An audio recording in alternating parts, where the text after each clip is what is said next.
تو معزز حاضرین، ہمارے درمیان موجود ہیں ڈاکٹر علی بیات. یہ میرے بھائی ہیں، بس ایران چلے گئے ہیں. میں ان سے ریکویسٹ کرتی ہوں کہ اپنے خیالات کا اظہار کریں. جی، میرے مقالے کا عنوان ہے ارمغان حجاز کی منتخب فارسی دو بیتیوں کی فنی و فکری خصوصیات. یہ جو عنوان ہے دو بیتی، تو یہ دو بیتیاں ہیں جو میں نے دیکھا ہے غلطی سے اردو میں رباعیات بھی، اقبال کی رباعیات کا نام بھی دیا جاتا ہے، لیکن میں نے جان بوجھ کر اس کو دو بیتیوں کا کہا. علامہ اقبال کی فارسی شاعری ان کے اپنے بقول فارسی ہی میں ان پر نازل ہوتی تھی. انہوں نے سفر افغانستان میں سید سلیمان ندوی مرحوم سے فرمایا تھا کہ بچپن کے زمانے میں جب وہ صبح کے وقت قرآن کریم کی تلاوت کیا کرتے تھے تو ان کے والد مرحوم نے ان کو یہ نصیحت کی تھی کہ تم قرآن کی تلاوت ایسے کیا کرو کہ جیسے قرآن تم پر نازل ہو رہا ہے. حقیقت یہ ہے کہ علامہ اقبال کی فارسی شاعری ہو یا اردو شاعری، ان کے کلام پر الہام کا گماں ہوتا ہے.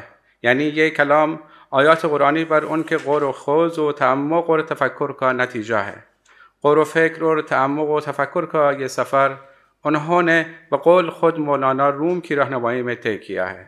یہ امر محتاج بیان نہیں کہ ان کی اردو اور فارسی شاعری دونوں نے ان کی قرآن فہمی سے اثرات قبول کیے ہیں، اور ان کی اردو اور فارسی شاعری کا ایک ایک شعر، ایک ایک مصرع اور ایک ایک لفظ بلا شک و تردید اہم ہیں. 21ویں صدی میں اور موجودہ حالات میں فارسی قارئین اردو کلام اقبال سے اور اردو زبان کے قارئین ان کے فارسی کلام سے، خاص طور پر جدید نسل، بے بہرہ نہیں تو کم بہرہ ضرور ہیں. یعنی ایسے حالات میں اقبال فہمی میں وہ لوگ زیادہ کامیاب ہیں جو کہ ان کے فارسی اور اردو دونوں زبانوں کے کلام کو پڑھ کر سمجھتے ہیں. تو ایسے اقبال شناسوں پر یہ بہت اہم فرض عائد ہوتا ہے علامہ اقبال کی شاعری اور ان کے تصورات و خیالات کو آسان طریقے سے نسل نو کو منتقل کریں اور سمجھائیں. اقبالیات کے ایک قاری اور علامہ اقبال کی شاعری، خیالات و تصورات کے شیدائی کے طور پر مجھے اکثر ان کی فارسی اور اردو نظموں کی تشریح و توضیح کے مطالعہ کرنے اور اہل علم سے سننے کا موقع ملا ہے. یہاں انصاف کی روح سے ایسا کہہ سکتا ہوں کہ علامہ اقبال کی بعض نظمیں، غزلیں اور حتیٰ کہ بعض قطعات و اشعار خاص طور پر بہت مشہور و مقبول ہوئے ہیں، اور اقبال شناس و محققین اقبالیات ان کے تصورات و خیالات کی تعبیر و توضیح میں اکثر و بیشتر بعض خاص نظمیں، غزلیں اور قطعات و اشعار پیش کرتے ہیں، اور باقی اشعار کا ذکر کم یا بالکل کم ہوتا ہے. اور اس کم توجہی کی وجہ سے ان کے فارسی و اردو کلام کے متدنبع حصے ایسے ہوتے ہیں کہ اقبال دوستوں کی فہم و دسترس میں نہیں آئے ہیں. ایسے میں اس کام کی ضرورت واضح ہو جاتی ہے کہ ماہرین اقبالیات کو یہ چاہیے کہ اپنے علم و ظرف کے مطابق اس کوتاہی کو دور کریں تاکہ اقبال کے خیالات و تصورات کی صحیح و مکمل شکل دنیا کے سامنے پیش ہو سکے. اس تمہید کے بعد یہ کہنا چاہتا ہوں کہ میرے خیال میں ارمغان حجاز کی دو بیتیاں بھی کلام اقبال کے اس حصے میں شمار ہوتی ہیں جس سے بہت کم اعتنا کیا گیا ہے. اس وقت بقدر بضاعت کچھ منتخب دو بیتیوں کی فکری و فنی خصوصیات واضح کرنے کی کوشش کی جائے گی. ارمغان حجاز میں کل 349 دو بیتیاں ہیں جو کہ 5 عناوین حضور حق، حضور رسالت صلی اللہ علیہ وسلم، حضور ملت، حضور عالم انسانی اور بیاران طریقت کے تحت لکھی گئی ہے. عام طور پر یہ دو بیتیاں ہی ہیں جو رباعیات اقبال کے نام سے بھی مشہور ہوئی ہیں، جبکہ فی الواقع یہ مفاعیل فعول بحر حزج مسدس محذوف کے وزن و بحر میں ہیں، جو دو بیتی کا مخصوص وزن ہے. رباعی کے اوزان مختلف ہیں جنہیں بالعموم لا حول ولا قوت الا باللہ اور اس کے زحافات پر مبنی سمجھا جاتا ہے. مزید یہ کہ اس میں کوئی شک نہیں کہ علامہ اقبال نے 5ویں صدی ہجری قمری کے ہمدان کے مشہور عارف شاعر بابا طاہر کی دو بیتیوں سے متاثر ہو کر ان کے وزن و بحر میں یہ دو بیتیاں لکھی ہیں. میں بریکٹ میں یہ کہنا چاہوں گا کہ میں بابا طاہر کے شہر کا ہوں اور بارہا مجھے ان کے مزار پہ جو ہے کہ وہ ڈاکٹر صاحب نے سامنے سے دیکھا ہے، بہت بڑا خوبصورت مزار ہے، اور ان کی کل دو بیٹیاں جو ہیں ان کے مزار میں وہ سب وہ ان کی دیوار بھر ہے، اور مجھے کسی زمانے میں تمام وہ دو بیٹیاں یاد تھیں، لیکن اب تو جی بابا طاہر کی ان دو بیٹیوں میں عاشقانہ، اخلاقی اور عرفانی مضامین کے بڑے خوبصورت انداز میں ذکر ملتا ہے۔ ڈاکٹر محمد ریاض کا خیال ہے پیام مشرق کا ابتدائی حصہ لالہ طور اور ارمغان حجاز حصہ فارسی سراسر دو بیتیوں پر مشتمل ہے۔ اس وزن میں ارمغان حجاز اور بال جبریل میں متعدد دو بیتیاں ہیں۔ فنکار کے لیے تخلیق اور اس کا یہ جملہ یعنی جو وجہ میں نے اس مقالے کو میں نے لکھا ہے، سب سے بڑی وجہ یہ ہے کہ فنکار کے لیے تخلیق اور اس کا تخلیقی تجربہ بہت اہم ہوتا ہے۔ وہ اپنے تخلیق شدہ فن کی تخلیق کے دوران اپنی تمام توجہ اور فکری اور ذہنی توانائی کا استعمال کرتا ہے۔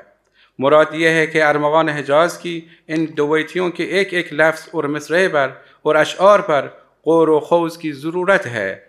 لگتا ہے علامہ اقبال نے ایک ایسی محفل سجائی ہے جس میں پہلے تلاوت کلام پاک ہوتی ہے، پھر حضور رسالت مآب کی خدمت میں نعتیہ کلام پیش کیا جاتا ہے، تیسرے مرحلے میں ملت اسلامیہ کو مخاطب کر کے ان سے کلام ہوتے ہیں، اس سے آگے بڑھ کر عالم انسانی کی طرف سمند سخن کو دوہراتے ہیں، اور آخر میں یاران طریقت سے دل کی بات کرتے ہیں۔ یہ مجموعہ ان کی آخری عمر اور پختگی کامل کا نتیجہ اور نچوڑ ہے۔ وہ اب کھم گوئی و گزیدہ گوئی کے قائل نظر آتے ہیں۔ اگرچہ انتخاب کا عمل بہت مشکل کام ہے، اس کے باوجود میں نے چند دو بیتیوں کا انتخاب کیا ہے، اور اب یہاں میں چند یعنی ان میں سے چند دو بیتیوں کا جو انتخاب کیا ہے آپ کی خدمت میں عرض کروں گا۔ علامہ کے نزدیک دل کی بڑی اہمیت ہے۔ فارسی اور اردو دونوں زبانوں کے کلام میں انہوں نے دل کی اہمیت اور مرتبت پر بے شمار اشعار کہے ہیں۔ ارمغان حجاز کے پہلے حصے حضور حق میں بھی علامہ نے کئی دو بیتیوں میں دل کی متعلق بات کی ہے۔ دل ما بی دلان بردند و رفتند، مثال شعله افسردند و رفتند، بیا یک لحظه با آمان درآمیز که خاصان باده ها خوردند و رفتند۔ وہ ہم بے دلوں کے دل لے کر چلے گئے، ہمارے دل کو شمع کی طرح بجھا کر چلے گئے۔ عام لوگوں سے مل جل کر رہو کہ خواص کئی دفعہ بادہ خواری کر کے چلے جاتے ہیں۔ پہلے مصرعے میں بے دل کی ترکیب مشہور خلائق ہے، لیکن علامہ اقبال نے دل بے دلان بردن کا نیا فارسی محاورہ بنایا ہے جو قابل غور ہے۔ خیال انگیز بات یہ ہے کہ جب عاشق بے دل کا دل پہلے سے غارت ہو چکا ہے، دلربا یعنی دل کے غارت کر کون سا دل لے گئے؟ ہم نے حضور حق میں دل دے ہی دیا تھا۔ دوسرے مصرعے میں شعلہ افسردن کی ترکیب شمع بجھنے کے مفہوم رکھتی ہے۔ اب جب خواص شراب معرفت پی کر میدان چھوڑ گئے ہیں، تم آؤ اور عام لوگوں سے مل جل کر رہو۔ در آمیختن، مخلوط کردن، علامہ اقبال اپنے کلام میں جب خدا کو اپنے خالق کو مخاطب کر کے جب مخلوق اپنے خالق کو مخاطب کر کے بات کرتا ہے تو بڑی بے باکی سے گویا ہوتے ہیں علامہ اقبال کہ ان کا دل کیوں اور کس طرح کی گرہ کھولنے میں مصروف ہے۔ اسی طرح میں نے چند اور دو بیتیوں کا انتخاب کیا ہے۔ ایک دو بیتی دل من در کشاد چند و چون است، نگاهش از مه و پروین بلند است، بده ویرانه‌ای در دوزخ او را که این کافر بسی خلوت پسند است۔ میرا دل کم و کیف کی گرہ کھولنے میں مصروف ہے، میرے دل کی نگاہ مہ و پروین سے پڑے ہے۔ اس دل کو دوزخ میں ایک خاموش و پر خلوت گوشا دے دو، چونکہ اس کافر کو خلوت بے حد پسند ہے۔ علامہ اقبال اس دو بیتی میں اپنی گہری نگاہ اور بصیرت کا شاعرانہ انداز میں ذکر کرتے ہیں۔ ان کا یہ مدعا اردو اور فارسی نظموں میں بہت سے دیگر مقامات میں بھی ملتا ہے۔ اسی طرح دو بیتی میں اقبال نے اپنے آپ کو یا اپنے دل کو کافر کہا ہے، جبکہ کافر کا عام مفہوم تو منفی ہے۔ اب سوال یہ ہے کہ انہوں نے اس دو بیتی میں خود پر یہ تہمت کیوں دھری ہے، جبکہ بہت سے مقامات پر کافر کے منفی مفہوم و کردار بھی ان کی نظموں میں سامنے آئے ہیں۔ مثلا ضرب کلیم کا ایک شعر ہے، کافر کی یہ پہچان کہ آفاق میں گم ہے، مومن کی یہ پہچان کہ گم اس میں ہے آفاق۔ مطلب یہ کہ انہوں نے اس دو بیتی میں مفہوم یعنی کافر کا جو مفہوم ہے الگ مفہوم مد نظر رکھا ہے۔ ایک اور دو بیتی ہے، دل بیگانه خود زین خاکدان نیست، شب و روزش ز دور آسمان نیست، تو خود وقت قیام خیش دریاب، نماز عشق و مستی را از آن نیست۔ اس دو بیتی میں دل بیگانه کی ترکیب سے اپنے دل کی اس زمین خاکی سے لا تعلقی کا اظہار کر رہے ہیں، وہ دل جس کے دن رات کی گردش آسمانی سے الگ ہے۔ ادائے نماز کے لیے جب مؤذن اذان دینا شروع کرتا ہے تو نمازی اٹھتے ہیں۔ علامہ اقبال بہت خوبصورت انداز میں عاشقان راستین کو یہ کہتے ہیں کہ اذان کی ضرورت نہیں ہوتی، ان کو اپنے قیام کا وقت خود سمجھ لینا چاہیے۔ ایک اور آخری دو بیتی میں پیش کرتا ہوں اور اجازت لوں گا۔ روم راہی که او را منزل نیست، میں یہ دری لہجے میں روم راہ که او را منزل نیست، از آن تخم که ریزم حاصل نیست، من از غمها نمی ترسم ولیکن مده آن غم که شایان دل نیست۔ اس دو بیتی کے دوسرے مصرع میں تخم ریزی کی فارسی ترکیب قابل غور ہے۔ یہ محاورہ فارسی میں کھیت میں بیج ڈالنا کے مفہوم میں استعمال نہیں ہوتا ہے، جبکہ یہاں علامہ اقبال کا خیال یعنی یہ کہنا چاہتے ہیں بلکہ بعض موجودات کے انڈے دینے کے مفہوم میں ہے، یعنی فارسی محاورہ جو ہے اس میں۔ اور ہم ایران میں اس کے لیے بذرافشاندن اور بذرافشانی کے محاورے جو ہے نا استعمال کرتے ہیں۔ ہاں، پھر ہم جو ہے نا فارسی میں نہیں کہیں گے، ایران میں کہیں گے ڈاکٹر صاحب، جبکہ ایران میں فارسی بولی جاتی ہے۔ صحیح ہے، آپ کو شکریہ۔ بہرحال وہ اس زمانے میں اپنے افکار عالیہ کے بیچ ڈالنے کی لاحاصل کوشش کا اظہار کرتے ہیں اور افسوس کرتے ہیں۔ بہت بہت شکریہ۔